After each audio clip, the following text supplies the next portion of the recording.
Time, the final frontier. These are the voyages of the Starship Covenant.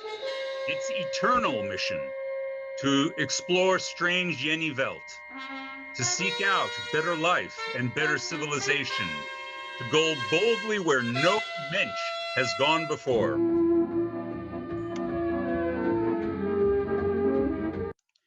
There we go. So, welcome once again to Taste of Torah. It's a delight to be able to talk to you and share something from our Torah portion this week. This week, our Torah portion is Naso from the book of Numbers, or Bamidbar, while in the wilderness. I, of course, opened with this strange little tidbit of Star Trek. That was not coincidental, because this week I want to focus on something very striking that is Star Trek adjacent or science fiction Jewish adjacent. So what am I talking about? Well, what we're talking about is probably one of the most iconic and famous elements that Jews have given to American culture, and that is the Vulcan greeting. All right? The Vulcan greeting, which we know to be this, or if you prefer, you're left-handed, this, with the phrase, live long and prosper, has been introduced by the Jewish cast of Star Trek. Now, there were a number of Jews in the cast. There was William Shatner, there was Walter Koenig, but of course, most famously, there was Leonard Nimoy. Leonard Nimoy, his parents came from the Ukraine. He grew up, I believe, in Boston, in a very Jewish neighborhood. He himself, I do not believe, received a formal Orthodox education, but he went frequently with his grandfather to the Orthodox shul. And when he went to the Orthodox shul, he observed a number of interesting customs, and probably the one that stuck with him, and I'll explain why it stuck with him, was the Birkat Kohanim, the priestly blessing, or as it's said in Yiddish, Duchanan. So what is Duchanan? All right. So, of course, we have no priesthood anymore, but we do have people of priestly lineage, people whose family tradition says that they were once priests. Anybody with the name Cohen, Katz, Khan, Kaplan, Tzedek, these names all reflect a family tradition of being a priest. And we don't really have a function for priests anymore, except that by Orthodox tradition, they get certain privileges. And one of those privileges was to stand in front of the congregation at certain times in the year and to offer a blessing from God to the congregation through the priesthood. Now, in ancient times, this was done by a priest standing on a platform, and he would hold up his hands like this. That's a double shin. Can we get it? There we go. The double shin is the three-pronged letter SH, and it is based on the name for God, El Shaddai. So the priest used to do this, but it was also one of the things the rabbi said was that the congregation would not gaze directly upon them when they blessed the people. So Duchanan consists of this thing, which is that the priests would don their talit like this, all right? And when it came time for performing Duchanan, they would go in the front of the congregation, and then they would pull this forward so that it completely hid their head. And I can't even see what I'm doing right now. But in any case, then they would form the priestly blessing underneath. And then just to add to the weirdness of it, they would slowly, sonorously chant the priestly blessing, Yivarechecha Adonai vayishmarecha, and they would sway back and forth, which works really well if you have an executive swivel chair. But in any case, they would be swaying back and forth while chanting the priestly blessing. And you got to admit, that's pretty uncanny. And if you put a dozen or more of these people in front of the congregation, it'd be downright freaky. If you gather them, as I have seen at the Western Wall, and there are hundreds or even thousands of them, gently swaying back and forth at their own pace, all of them chanting the priestly blessing over with a megaphone, picking it all up. It is downright unearthly. No kidding. It just takes you Yeni Welt to another world, which is very, I don't know, science fiction in and of itself. Okay, so Leonard picked this up because what child wouldn't remember that from their synagogue? So he adopted this. And then he added the famous phrase, live long and prosper. Now, Nimoy does not remember where he came up with that phrase, though he could probably think of some Yiddish things like may you live long or live 120 years or something like that. But unknown to him, and maybe he was doing this intuitively, maybe he just happened on this serendipitously, but that phrase actually appears in the Torah. If you go to Deuteronomy 5:33, Moses, who does happen to be of the priestly lineage, tells the people on behalf of God, live long and prosper. Deuteronomy 5:33. So Leonard Nimoy actually brought together two significantly Jewish elements and created this memorable American icon. I would actually argue that it is the second most significant Jewish icon contributed to American culture, the first being bagels.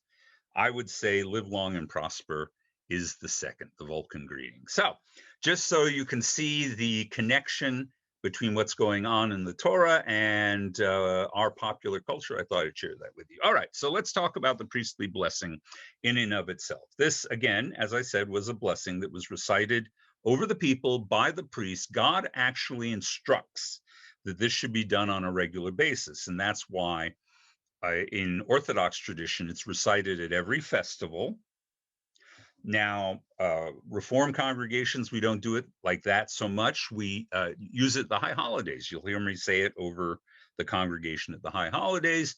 And more often than not, actually, in the Reform movement, we tend to use the priestly blessing for life cycle events, the birth of a child, B'nai Mitzvah, couples getting married, anniversaries, things like that. And then I will certainly, because it's just too cool not to, do this and recite the blessing. I am not a priest, and it is the priestly blessing. However, we are a priestly nation, according to the book of Exodus. So over time, Jewish tradition has arrogated the authority to recite this blessing, not just to priests, but to everyone. We can all use it. And so we do, and it's a fabulous blessing. Now, let's start talking about the blessing itself. It goes like this. I'm doing this from memory. Yivarechecha Adonai v'yishmerecha, Ye'er Adonai panav elecha v'chunecha, v'yisa Adonai panav elecha v'yasem lecha shalom. And I think I got it right. So let me translate that for you. May Adonai bless you and keep you or watch over you. May the countenance of Adonai, the face of Adonai, countenance, it's a metaphor, shine upon you.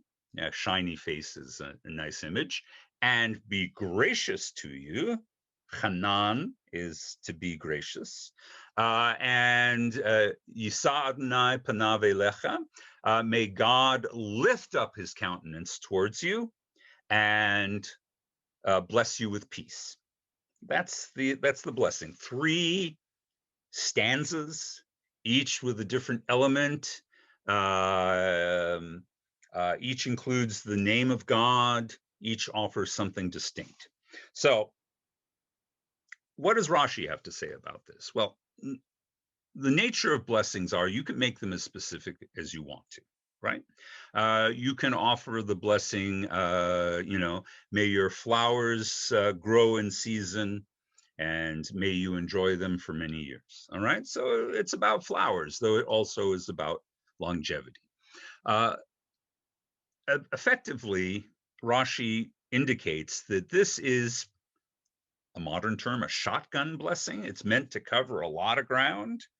And maybe it's a sort of A to Z kind of blessing. And Rashi dissects it this way. May Adonai bless you and keep you. So for Rashi, the most essential things in life are health, prosperity, and children. So he understands the idea of blessing you to incorporate those fundamental things we need to live. And then he goes on, and this is something you and I wouldn't think about so much, but he understands the phrase with shomer, to keep or to watch over, as an antidote to what could go wrong, right? And he specifically says, this is to ask God to protect you against robbers and famine and any of those things that might interrupt the blessing of health, family, and prosperity. So then next we go on to the second phrase, God cause his face to shine upon you and be gracious to you. All right. So what's going on there? Well, the shining face, of course, we can basically understand that metaphor. And in fact, it's a pretty powerful metaphor in Jewish tradition. The shining face, whether it be God or Moses, whose face shines after he encounters God, is a sign of blessing and favor and good fortune. By contrast, there's actually the idea you can find in Jewish tradition, I think it appears in the book of Deuteronomy, of God hiding his face. I am using the masculine pronoun. Please forgive me for that. Anyway, God hides the face, and that represents the loss of favor or God's inattention, or at least momentarily, God doesn't seem to care anymore. So to lift up the face is to show favor on a regular basis to the people being blessed. So what's Yivarechecha?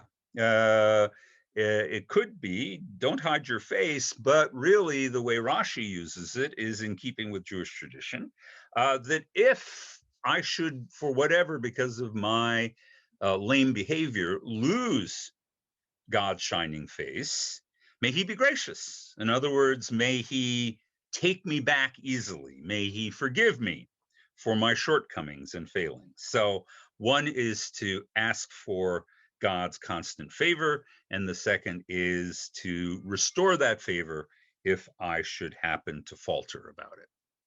Nice. Now, that brings us to the final phrase, which also includes God's name and a reference to the face. Yisa comes from Nasa, meaning to lift up. So Nisuin, for example, is to get married. What does that mean? Well, you pick up the bride and carry her across the threshold, right? Lift up. So Nisa means to may God lift up his face. That is, you know, we know how facial conventions work, right? You look someone in the eye, you show your welcoming visage to people, or you cast your eyes down, you won't look at them, you turn your face away, indicating that you're disengaging with them, or you're embarrassed for them, or something like that. So lifting up God's visage is a very concrete way of saying, may God think enthusiastically about you, right? And always be engaged with you. And then the final blessing is shalom, grant you peace. Now, Rashi, in keeping with his very prosaic understanding of all of this, says that peace means peace within your home. Husband and wife get along, children and parents get along, the grandparents and in-laws are not such a burden, they're not picking on you all the time. That's Rashi's interpretation. Interestingly enough, Rambam takes it in an entirely different direction. He says that the peace it refers to is peace within the house of David, which is Rambam's way, Nachmanides' way of saying that this is a messianic blessing. It is the hope that David will be restored, the Messiah will come, peace will reign over the people Israel and over all the world, and shalom will be global and universal. That's completely different interpretation from Rashi, but it ties up the shotgun blessing with a temporal sense that it'll all work out. May everyone enjoy the peace of the future, which I think is lovely and actually fits nicely with our theme of Star Trek. So look at the Starship Covenant is making its eternal voyage. And we're going to the end of time. There's no stopping us. We have an endless supply of dilithium crystals, and we're just going to keep moving till there's no need to move anymore. And so we are going to go where no mensch has gone before until the whole world is full of mensches. That's our Torah portion for this week. And I look forward to seeing you next week.